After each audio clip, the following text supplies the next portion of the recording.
everyone. This is Julie HR, and today is January the 27th, 2025. We'll be going over today weekly HR news, trends, and compliance. I'm glad you're able to join us. So let's get started.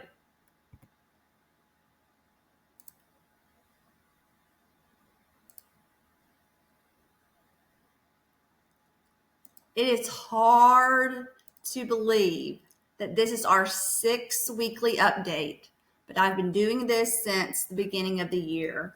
I want to keep you as an HR professional ahead of the curve. I want to be able to give you resources, ideas, thoughts to make you that HR leader, that visionary, and that strategic individual within your organization.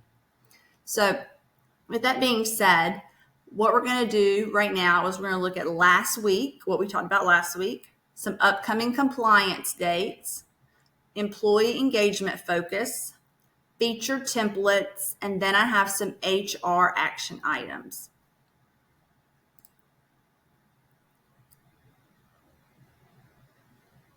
Last week we discussed new changes to ACA reporting, and it's a welcome relief for employers as it cuts back down on paperwork and whatnot. And I'm going to zoom out and go to a website really quick, and we'll look at that.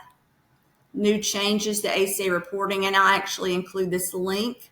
You may or may not already know this, but you know the ACA documents have to go out to were supposed to go out to employees at the end of the month.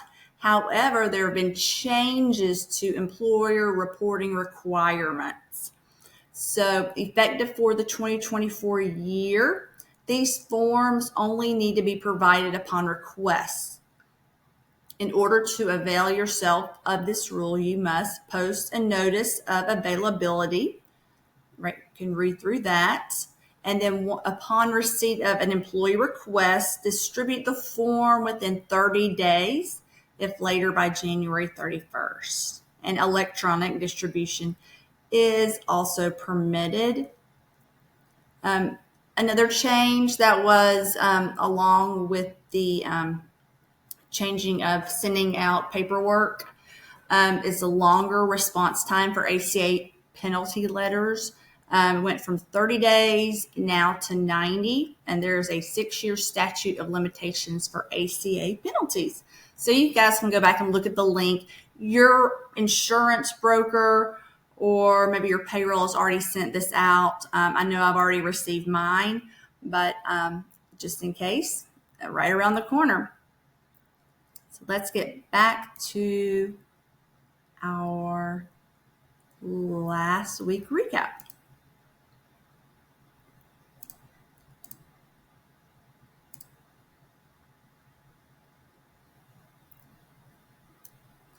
Okay, we also discussed OSHA 300A, and everyone should know about this. It's on the employee compliance calendar, which I discuss every single week. It needs to be posted in a prominent location from February the 1st through April the 30th, and that's for those employers who have 11 or more employees. We also last week, we took a look at the new administration. Granted, it was January the 20th, so all those executive orders had not come out. But we went ahead and discussed workplace immigration, enforcement. Doing an I-9 audit would be a great idea. We discussed dealing with ICE agents and touched upon the visa issues. We also discussed the importance of employee development and how it ties to employee engagement.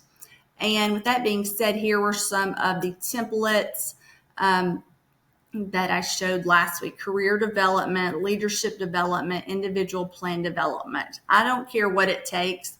Get your employees of all levels engaged in their development.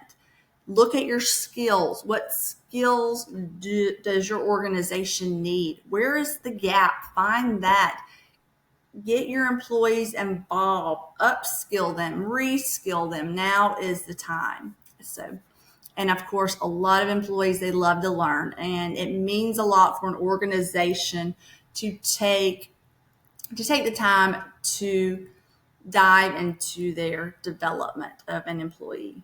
We also last week discussed the benefits of financial wellness. Typically, we talk about, health, mental, health and safety, but this is more along the lines of what benefits employers are now providing to their employees. And they are providing access to financial planning. Um, for example, a 401k rep can come and set up appointments with your employees. Financial education, and I know a lot of those new to the workforce are looking in boosting their credit score. And as far as the financial education piece, baby boomers are very interested in financial education. And right now we have 5 different generations of workers in our environment. So let's take the time to give them what they need. We also discuss skills. There is now a shift of hiring skills over degrees, upskilling and reskilling to fill the gaps. And you, as that HR professional and that strategic mind, you're going to be the one who needs to discuss skills, look at skills, analyze skills, do a skills inventory. In fact, last week we had a skills inventory featured template, so it was really good. Okay, now we're going to move on to upcoming compliance dates. Yeah, we're going to be focusing on the new Trump administration's executive orders and updates. And what does it mean for your organization? But first, as mentioned, we talked about the ACA reporting on the 31st. Here is my HR calendar of key dates that you can find on my Etsy website. And you'll see W-2 and 1099, ACA distribution, and post OSHA 300A, and that is February right here. Easy breezy. Okay, now we're looking at new administration updates. My goal is to keep you so updated that you will know what's going on at all times every week. I want to prepare you as you lead your workforce in this 2025. So with the new administration updates, one of the first executive orders was kind of a reversal of gender identity policies. And this directive reverses accommodations for individuals who do not identify with their sex at birth, affecting policies related to official documents and workplace facilities access. So it's aimed to enforce traditional gender distinction across federal agencies. And at this particular time, it was only last week. Employers should continue to comply with relevant state and local law and stay informed about new developments in this area. And I plan on doing that each and every day. So just tune in every Monday and see this weekly update, and you'll know. Oh yes, there's another sheet. New administration updates continued. DEI programs, they were dismantled. President Trump signed executive orders to dismantle diversity, equity, inclusion programs at the federal level. These orders rescinded policies promoting affirmative action, placed all federal DEI on staff on paid leave, and whatnot. So there were a lot of issues with that. So what does that mean for federal contractors? Well, federal contractors have until April the 20th, and they will be operating under the current rules. So if you have a DEI program in place, that it'll be in place, but come April 30th, if you're a federal contractor, you're no longer required to comply with the mandates promoting DEI, such as affirmative action in hiring or reporting on workplace diversity metrics. There are other employers that will be involved, such as, nonprofits, colleges and whatnot. However, you're going to need, if you're one of those entities, you're going to need to look towards forthcoming guidance. In about 120 days, the Attorney General and the U.S. Secretary of Education must jointly issue guidance. What this means for your nonprofit, perhaps your nonprofit that receives money from the government, or your educational institution. So just hold off on that and just know that will be coming. As for private employers, it does not mandate private employers shut down all diversity efforts, including ending diversity programs, policies, and practice. The executive order did not explicitly provide any direction for private employers. So there you are on that one. So hopefully everyone is squared away on that. Tax exemption for tip income. I know this wasn't one of the executive orders, but if it has been mentioned by the new administration, be sure that I will bring it up to keep you updated. It was mentioned this week, tax exemption for tip income. It was mentioned on the campaign trail, and then it was mentioned in a rally that was held in Las Vegas. This is something that would need to go through Congress. So it would be a long time coming. So it's a process. So right now, just kind of hold that to the side. Also, artificial intelligence. President Trump signed an executive order removing barriers to American leadership in artificial intelligence. This order aims to enhance U.S. leadership in AI by revoking certain policies and establishing a plan to promote AI development. President Biden had a order in place that involved safety and bringing in, industry best practices in decision-making processes, and President Trump overturned it. What does this mean for employers? Many states, as Illinois, New York City, and many others, have AI-specific regulations, such as laws governing automated decision-making and hiring. Employers must remain compliant with these regional rules at this time. And I would encourage other employers to adopt industry best practices. Stay in touch with other HR individuals. Come to this video every Monday. But you should adopt industry best practices for ethical use in AI, such as transparency in decision-making processes. You want to ensure that the big thing is bias, that there's no bias within the particular software you're using or whatnot to maybe screen your employees. You may not actually be that far along. You may not have AI screening your employees, perhaps doing an interview or whatnot yet. So that may not be in place. But if it is, then it's great to have ensure that there is a bias audit. Okay, immigration enforcement. And with the AI thing, it's not necessarily, it's something that, AI, the Americans, we want to be on the cutting edge. This is how it was kind of relayed.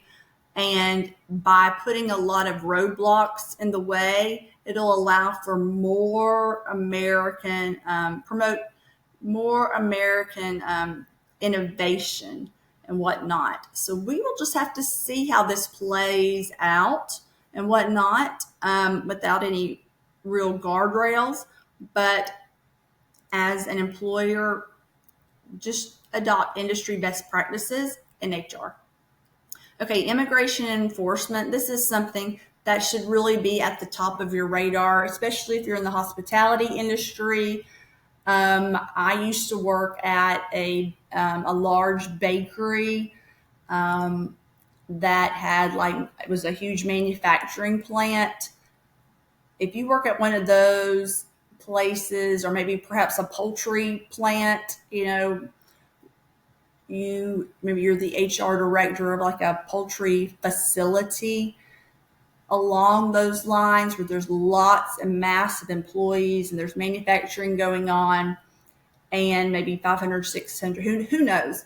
You must make auditing your I-9s a priority, because there will be, I'm sure at some point this year, someone coming by your office, your workplace, and they will be coming in, and you need to understand how to deal with that individual.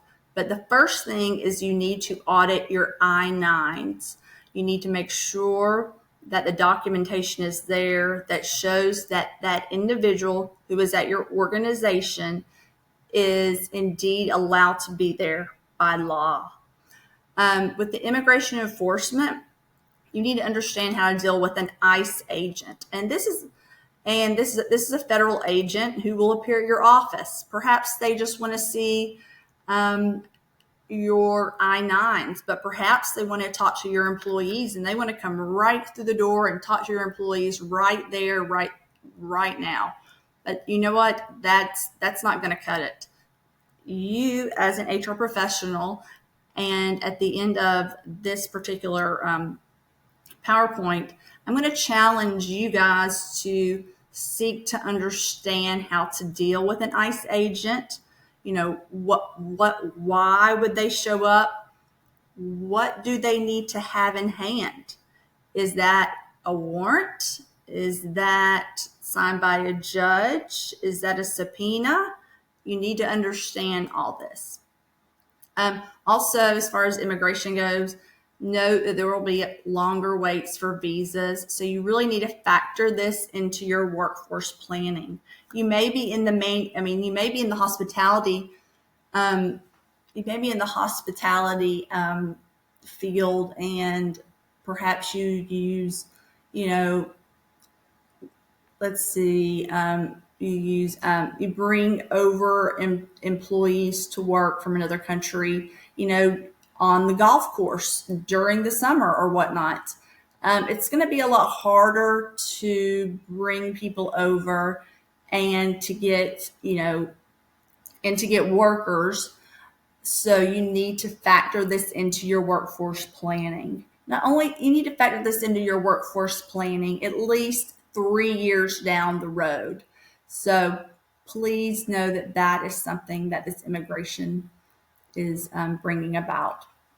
Also, this needs to be on our radar, the classification of independent contractors. I know a lot of you have asked me about, from time to time, an independent contractor checklist to ensure, hey, is this an independent contractor or is this an employee? I'm not really sure how to classify them. Well, I do have a checklist. However, I know the new administration has alluded to changing this, where the classification might be a little bit different. So we need to keep that on our radar. All right. And what I'm going to do now is I'm actually going to be pulling up some developments. Okay, let me move this. I know I try to provide you with anything and everything I can with the resources I have. So note some of the developments taking place: Colorado Revised Privacy Act, Oregon warehouse workers entitled to written documentation, Massachusetts first EEO report, Oregon clarifies duty to correct harassment. And just take a look at that, take a screenshot. Michigan minimum wage increases to $12.48. I'm going to do this every week, and so you actually may see your state up there. So it usually doesn't take long, but it's up to me to provide you with the resources you need. Okay, move this down. Okay, employee engagement focus. This is my favorite module in the whole world. Okay, so here's the employee engagement calendar, which you can find in my Etsy store. As you can see, the theme that is celebrating connections, with February 14th being Valentine's Day. February the 20th is Love Your Pet Day. March is Employee Appreciation Month. If you don't want to appreciate them all month, note that March the 7th is Employee Appreciation Day. So go ahead and start thinking, this particular weekly update, I want to go ahead and start providing you information ahead of time. So you already know, so it's never last minute. So, you already knew Employee Appreciation Day was in March, even though it is January. Okay. So this is a great calendar. I've had a lot of great reviews on it. Okay. Employee engagement. Why onboarding can make or break employee engagement. And if you've been listening to these videos, you'll know I speak a lot about employee onboarding. I also speak a lot about manager training. Those are probably two of my key topics, and those two things are very crucial within every organization. But back to the question, why onboarding can make or break employee engagement. HR software company HiBob, almost 2/3 of employees are likely to leave a new job within their first year if they have a negative onboarding experience. Only 12% of employees think the companies they've joined have done a great job with onboarding. And this was from an article within Forbes in the past week. Also, according to the Aberdeen Group, companies with a formal onboarding engagement strategy are 67% more likely to improve their revenue per full-time employee on a year-over-year basis. This is because they achieve productivity faster, tend to have better well-being and less absence, and feel comfortable and confident in their role. And as we focus on employee engagement and onboarding, there is a time during the onboarding process that is critical. Now, a lot of employers, they don't put the focus on it. And that period is between the job offer and the start date. So the employee accepts the offer, is ready to start. They're probably working out their notice, and let's say if they don't hear from you, it's not a good sign. Therefore, it's important to provide your new hires pre-boarding information.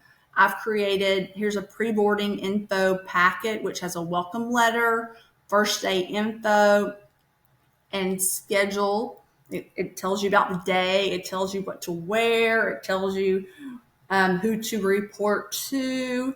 It also talks about your new hire paperwork.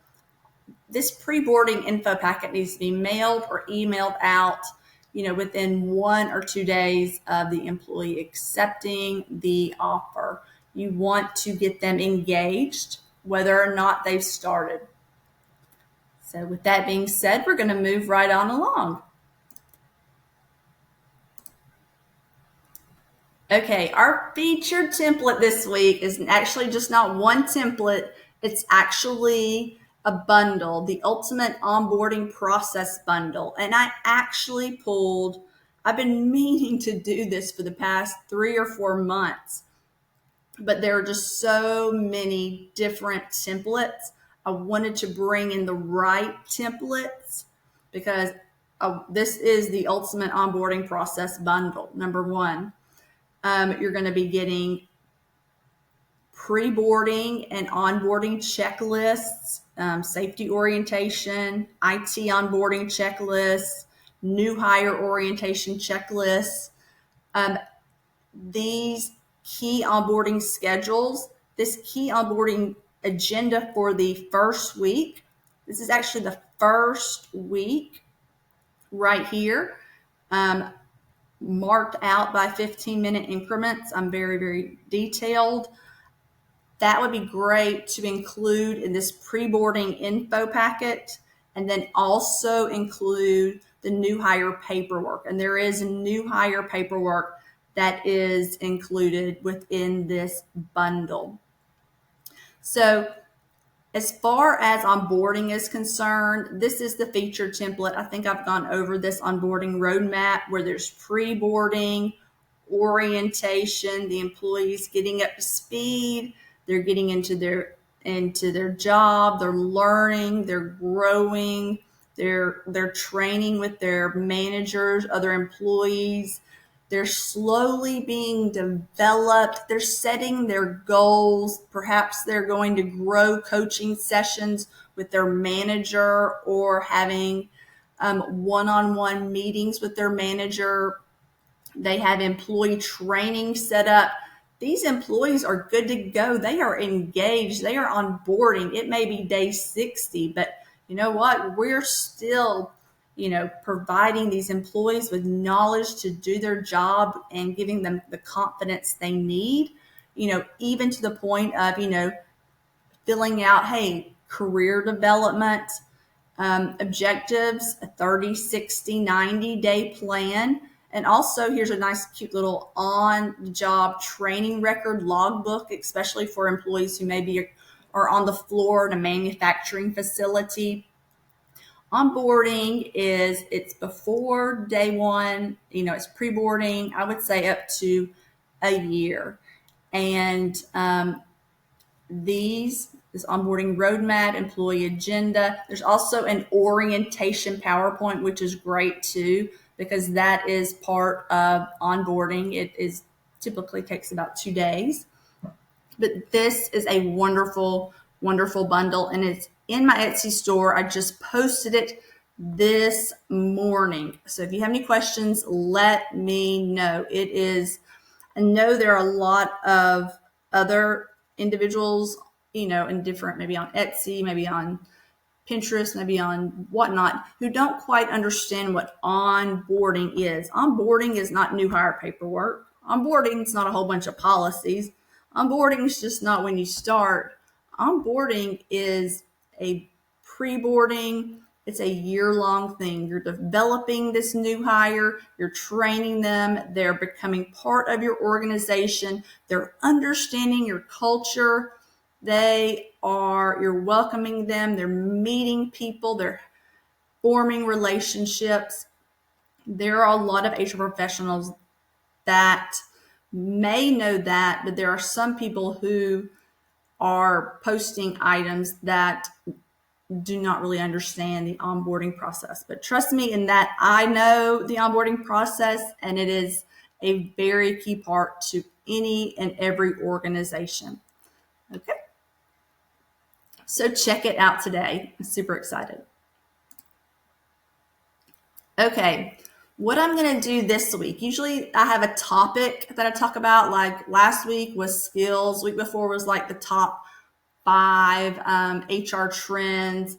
I'm actually going to give you guys, maybe some homework, immigration enforcement homework, because I want you to be prepared. I don't want you to not know what's happening. I want you to be as competent as you can be. I know there are a lot of new HR individuals who watch this video, so this will help them, and it may be just a little refresher for those that have been in HR and have dealt with this before.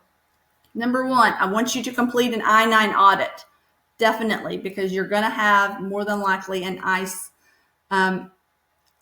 employee show up. You need to understand the common requests from ICE agents. What is a notice of inspection? What is a judicial warrant? And I challenge you to put together employee training. I encourage you to, talk to your attorney, your immigration attorney. Within the employee training, I encourage you to let the employees know, like if there's an ICE agent outside, perhaps the door, that do not talk to them. They're not allowed in, right? And no employee should actually talk to an ICE agent without their attorney. There are a lot of different things, but I want you to take this time, maybe this week, maybe on your lunch break, and just go and research this. How are you going to deal if an ICE agent shows up? What are you going to do? Are you going to call your attorney? What are you going to look for? Are you going to let them in? Are they allowed in public spaces, private spaces? Can they talk to your employees? That is what I want you to find out. And I feel very strongly about this, just watching the news and keeping the pulse of the HR community, knowing that this could actually immigration agents showing up at your office. And I want you to be prepared. I want to keep you ahead of the curve, and I want you to be so super successful. So with that being said, let's look at the last page. Please take the time. It is a pivotal year for HR compliance. I want you to stay involved and I want you to stay updated. So please hit subscribe, like, turn on the notifications. Feel free to follow me on Instagram and also visit my Etsy store. There's about 475 templates I'm consistently updating and just trying to provide the best I can for you, because I too, as many of you, I was a department of one for many years and I learned a lot, and I don't want you to have to reinvent the wheel. I've done it for you. So as far as templates are concerned. So thank you so much.